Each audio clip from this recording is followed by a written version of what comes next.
Ladies, I want to let you in on a little secret about men, one that's rarely talked about but is happening every day. Before a man fully gives his heart, before he lets himself truly fall, he tests you. Now, I know what you're thinking. Test me? Why should I be tested? But hold on, this isn't some manipulative game or cruel mind trick. It's actually a subconscious process, something many men don't even realize they're doing. It's human nature, it's about self-protection, it's about figuring out, can I trust this person with the deepest, most vulnerable parts of me? And the way he tests you isn't through a checklist of clever questions.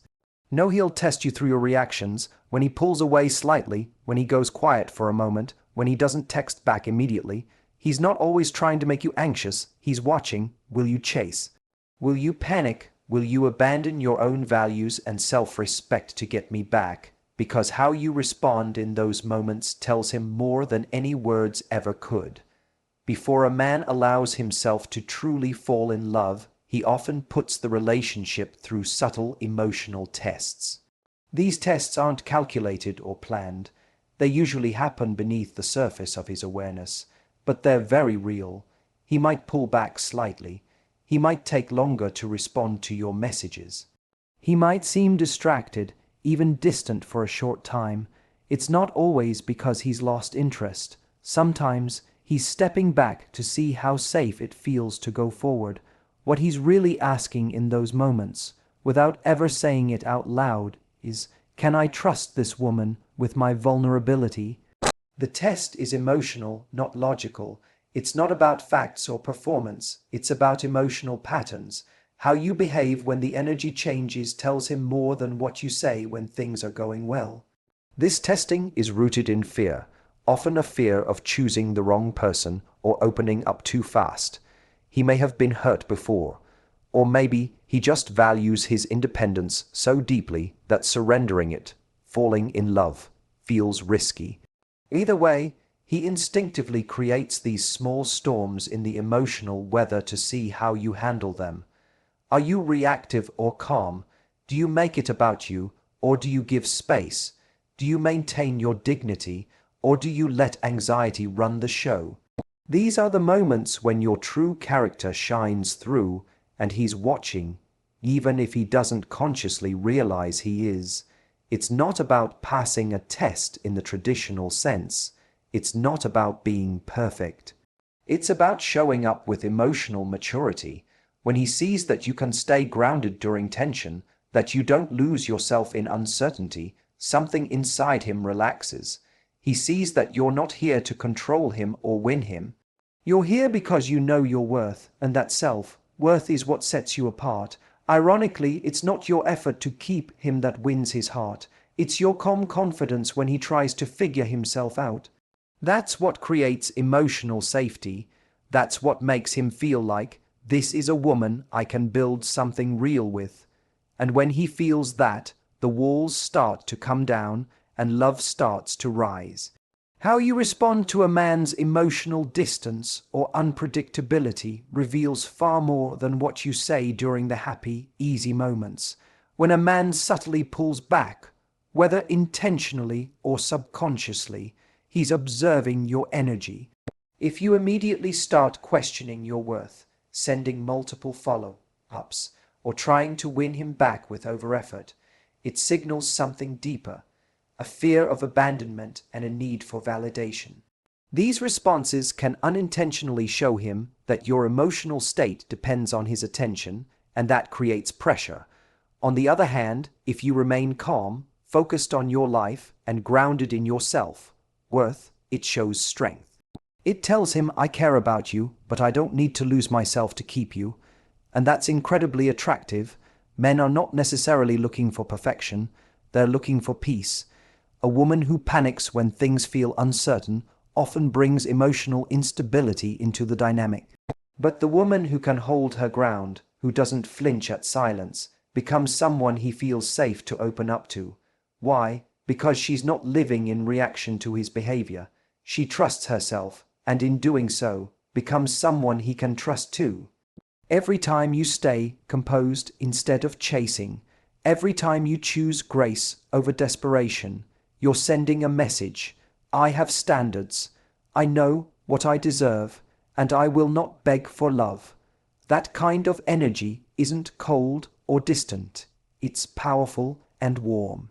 It draws him in not through pressure, but through quiet certainty.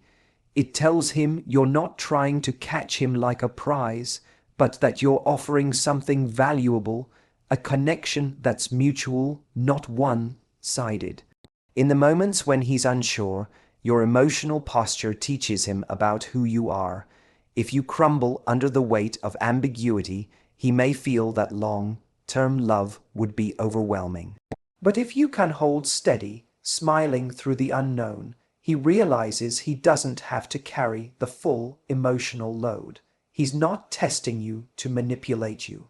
He's hoping, without even knowing it, that you'll show him something rare, a woman who isn't just interested in love, but who knows how to live with it, build with it, and not lose herself inside of it. That's the kind of woman who earns his heart. One of the biggest traps people fall into when dating is the belief that they must prove their worth to be loved. This often shows up as bending over backwards, suppressing personal needs, or tolerating behavior that makes them uncomfortable, all in the hope of keeping someone's attention. But here's the truth: when you abandon yourself to win someone over, you don't gain real love. You just lose your identity, and no healthy relationship is built on self-erasure. A man may initially be flattered by your effort, but over time, he'll start to sense that the connection is based on fear, not confidence. Love that's born from self-sacrifice quickly turns into imbalance, resentment, and confusion. When a man feels that you'll tolerate anything to keep him, he doesn't see it as devotion, he sees it as desperation. That doesn't make him evil or manipulative. It's just human nature to take emotional cues from the person in front of us. If you show that your standards are flexible based on how much you like someone, he won't trust that you value yourself. On the other hand, when a woman remains aligned with her values, even when chemistry is strong, she becomes unforgettable. She sends a message without needing to say a word: I want love, but not at the cost of who I am. This doesn't mean you should be distant or unemotional. It means your emotional investment should be matched by behavior that respects your boundaries. If a man is inconsistent, unclear, or distant, your response shouldn't be to work harder. It should be to observe. Let him show who he is while you remain anchored in your own self-respect.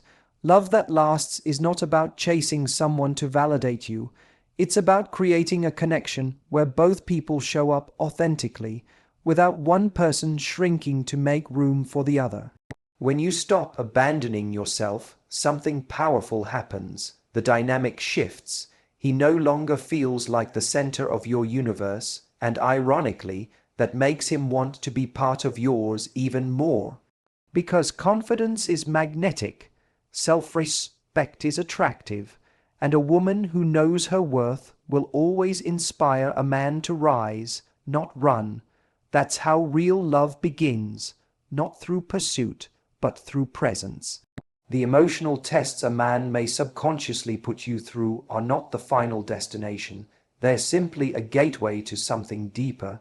When a man senses that you're not reactive, that you're not shaken by brief distance or temporary silence, he begins to feel something he might not have expected: emotional safety.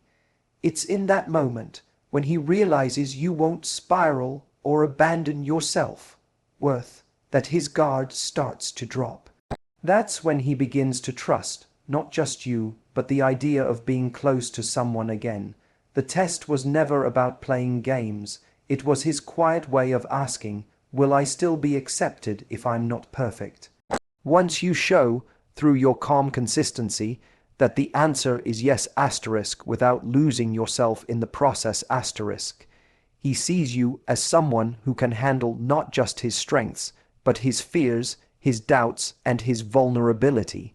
This is the turning point in many relationships. What starts as attraction deepens into connection, and connection becomes intimacy, but it doesn't happen through effort alone, it happens through emotional presence. That's why it's so important not to flinch when things get uncertain. Men don't fall in love because you chase harder or give more than needed. They fall in love when they feel they can finally exhale. And they can only do that if they know you're emotionally stable, someone who won't punish them for a bad day or pressure them to constantly perform love in a specific way. When the testing ends and he feels safe, the real relationship begins. That's when he'll start opening up, sharing more, leaning in, not because you demanded it, but because he wants to. He no longer sees you as someone who just wants his attention. He sees you as someone he can build a life with. And that is rare because many people never make it past the emotional testing stage. They either panic and chase or withdraw and give up. But the ones who pass the test with grace, those who stand firm in their value while still showing kindness, those are the ones who go beyond the surface. He doesn't fall for the one who needs him. He falls for the one who makes him feel safe to be himself. That's the beginning of love, not its end.